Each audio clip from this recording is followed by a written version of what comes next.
xalqının ümummilli lideri Heydər Əliyev tariximizin ən çətin və təvəyyüclü mərhələsində xalqın təkidli tələbi ilə yenidən hakimiyyətə qayıdaraq dövlətimizi parçalamaq təhlükəsindən, iqtisadi böhrandan, siyasi xaosdan xilas etdi. Ulu Öndərin həyata keçirdiyi siyasi kurs Azərbaycanın gələcək inkişafının əsasını formalaşdırdı.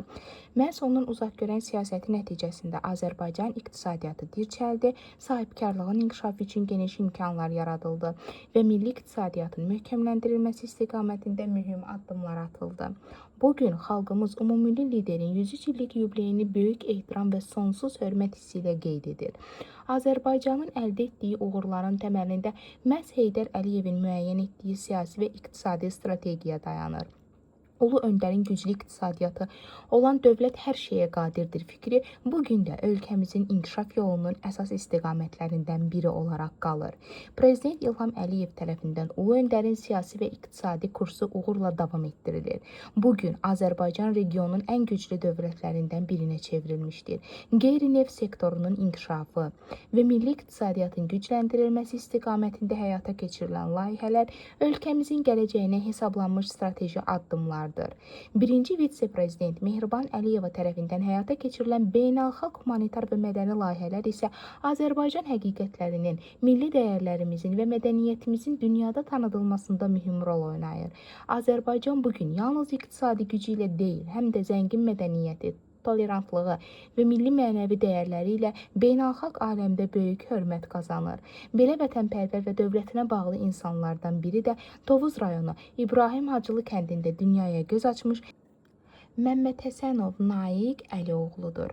Onun həyat yolu yalnız sahibkarlıq fəaliyyəti ilə deyil, həm də Azərbaycan dövlətinə bağlılıq, milli iqtisadiyyatın inkişafına xidmət və ölkəmizin beynəlxalq səviyyədə tanıdılması istiqamətində gördüyü işlərlə diqqət çəkir. Naiq Məmmədhəsənov Ulu Öndər Heydər Əliyevin xalq qarşısında etdiyi çağırışlardan ilham alaraq, xaricdə qazandığı bütün imkan və sərmayələri Azərbaycana yönəltmiş insanlardan biridir. O dövrdə Latviyanın Riga şəhərində biznes fəaliyyəti ilə məşğul olan Naiq müəllim, ümummilli liderin müraciətindən sonra digər vətənpərvər azərbaycanlılar kimi doğma vətənə dönərək Azərbaycanın iqtisadi inkişafı naminə mühüm layihələr həyata keçirmişdir. Məhz həmin illərdə Azərbaycanın qərb bölgəsində strateji və həssas ərazi sayılan Tovuz rayonunun İbrahim Hacılı kəndində iri istehsal və aqrar komplekslərin yaradılması istiqamətində geniş miqyaslı işlər həyata keçirilmişdir. Naiq Məmmədhəsənov tərəfindən bölgədə 160 ton gücündə un dəyirmanı, 25 tonluq çörək sexi, 30 min ton gücündə toxum təmizləmə fabriki və 500 başlıq malqara kompleksi inşa edilmişdir. Bu layihələr təkcə iqtisadi fəaliyyət deyildi. Bu həm də dövlətə və xalqa xidmət nümunəsi idi. Həmin müəssisələrin fəaliyyəti nəticəsində 805 nəfər üçün yeni iş yerləri açılmış, sərhəd bölgəsində yaşayan insanların sosial rifahı yaxşılaşdırılmışdır. İnsanların Bakı şəhərinə və xarici ölkələrə kütləvi axınının müəyyən qədər qarşısı alınmışdır.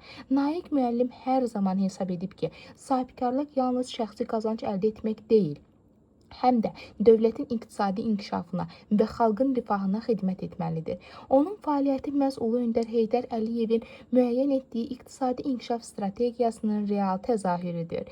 2002-ci il 29 yanvar tarixində üzümçülüyün və şərabçılığın inkişafı ilə bağlı qəbul edilən dövlət proqramından sonra Naiq Məmmədhəsənov qədim üzümçülük ənənələrinə malik Tovuz rayonunda yeni layihələrin əsasını qoymuşdur.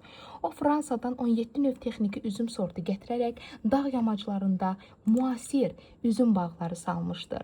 Bu təşəbbüs nəticəsində regionda yeni üzümçülük ənənələri formalaşdırılmış, yüksək keyfiyyətli məhsul istehsalına başlanılmışdır.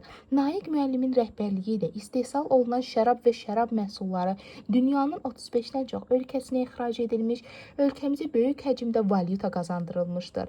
İstehsal olunan məhsullar xarici ölkələrdə keçirilən beynəlxalq sərgilərdə yüksək qiymətləndirilmişdir. Məhsulların keyfiyyətinə görə görə 29 qızıl medal, 32 fəxri diplom və 13 qızıl fəxri sertifikat əldə olunmuşdur. Bu uğurların bir daha sübut etmişdir ki, Azərbaycan məhsulları dünya bazarında yüksək rəqabət qabiliyyətinə malikdir. 2017-ci ildə Azərbaycanda sahibkarlığın inkişafına göstərdiyi töhfələrə görə Məmməd Həsənov Naiq Əlioğlunun fəaliyyəti dövlət səviyyəsində yüksək qiymətləndirilmişdir. Həmin il sahibkarlarla keçirilən görüş zamanı Azərbaycan Respublikasının prezidenti İlham Əliyev tərəfindən ölkənin iqtisadi inkişafında xidmətlərinə görə Naiq müəllim tərəqqi medalı ilə təltif olunmuşdur. Bu yüksək dövlət mükafatı onun uzun illər ərzində qeyri-neft sektorunun inkişafı, regionlarda məşğulluğun artırılması, kənd təsərrüfatı və sahibkarlıq sahəsində həyata keçirdiyi mühüm layihələrin dövlət tərəfindən verilən yüksək dəyəri idi. Naiq Məmməd Həsənov uzun bir yol keçmişdir. Onun üçün bu təltif yalnız şəxsi uğur deyil, həm də Azərbaycan sahibkarına göstərilən dövlət qayğısının və etimadının bariz nümunəsi olmuşdur.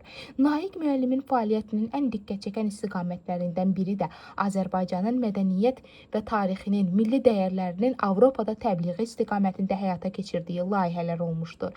2012-ci ildə 2017-ci ilə qədər Fransanın Paris şəhərində Azərbaycan-Fransa dostluq əlaqələrinin möhkəmləndirilməsi istiqamətində geniş fəaliyyət həyata keçirilmişdir. Birinci vitse-prezident Mehriban Əliyevanın təşəbbüsü və dəstəyi ilə Naiq Məmməd Həsənov öz övladları Əjdər Məmməd Həsənov və Dünya Naiq qızı ilə birlikdə Paris şəhərində Eyfel qülləsinin yaxınlığında Azərbaycanın mədəniyyətini, folklorunu, tarixini, mətbəxini və musiqisini tanıtmaq məqsədi ilə geniş sərgilər təşkil etmişdir. Həmin sərgilərdə Azərbaycan məhsulları, milli musiqimiz, muğam sənətimiz, xalqımızın tolerantlıq ənənələri və zəngin mədəni irsi Avropa ictimaiyyətinə təqdim olunmuşdur. Azərbaycan Qafqazın mirvarisidir brendi adı altında həyata keçirilən bu layihələr Fransada və digər Avropa ölkələrində böyük maraqla qarşılanmışdır. Naiq müəllimin rəhbərliyi ilə həyata keçirilən bu layihələrdə istehsal olunan məhsulların üzərinə Azərbaycan Qafqazın mirvarisidir loqotipi yerləşdirilmiş, Azərbaycan haqqında geniş məlumatlar təqdim edilmişdir. Bu fəaliyyət sadəcə iqtisadi layihə deyil, həm də milli mənəvi diplomatiya nümunəsi idi. Fransanın Kaynak şəhəri ilə Tovuz şəhəri arasında qardaşlaşma əlaqələrinin qurulması da Naiq müəllimin fəaliyyətinin mühüm istiqamətlərindən biri olmuşdur. Kaynak şəhərinin nümayəndələri, meriya rəhbərliyi və deputatlar Azərbaycana gələrək Tovuz rayonunun İbrahim Hacılı kəndində yerləşən üzümçülük və şərabçılıq müəssisələri ilə yaxından tanış olmuşlar. Qonaqlar zavodun qarşısında yerləşən Ulu Öndər Heydər Əliyevin əzəmətli abidəsi önündə gül dəstələri qoyaraq böyük ehtiramlarını bildirmişlər. Bu görüşlər Azərbaycan-Fransa münasibətlərinin inkişafına mühüm töhfə vermişdir. Naiq Məmməd Həsənov Fransada Tovuz firmasının yaradılması istiqamətində də mühüm işlər həyata keçirmişdir. Fransanın məşhur konyak zavodlarında Azərbaycanın Qarabağ, Şuşa, Sarıgəlin, Babək və Şah İsmayıl adları altında məhsulları istehsal edilmişdir. Bu məhsullar Avropa ölkələrində satışa çıxarılmış və onların üzərində Qarabağ və Şuşanın Azərbaycan torpağı olması barədə məlumatlar müxtəlif dillərdə təqdim edilmişdir. Bu fəaliyyət Azərbaycanın milli maraqlarının beynəlxalq səviyyədə təbliği baxımından xüsusi əhəmiyyət daşıyırdı. Naiq müəllimin təşəbbüsü ilə Fransada Azərbaycan musiqisinin təbliği istiqamətində də mühüm layihələr həyata keçirilmişdir. Hətta Sarıgəlin mahnısı fransızlara Azərbaycan dilində öyrədilmiş və şəhərin yubiley tədbirlərində ifa olunmuşdur. Bu Azərbaycan mədəniyyətinin Avropada təbliği baxımından mühüm hadisələrdən biri idi. Naiq Məmməd Həsənovun fəaliyyəti yalnız iqtisadi uğurlarla məhdudlaşmır. O eyni zamanda Azərbaycan dövlətinin milli maraqlarının müdafiəsi, ölkəmizin dünyada tanıdılması və xalqımızın zəngin tarixinin təbliği istiqamətində böyük xidmətlər göstərmişdir.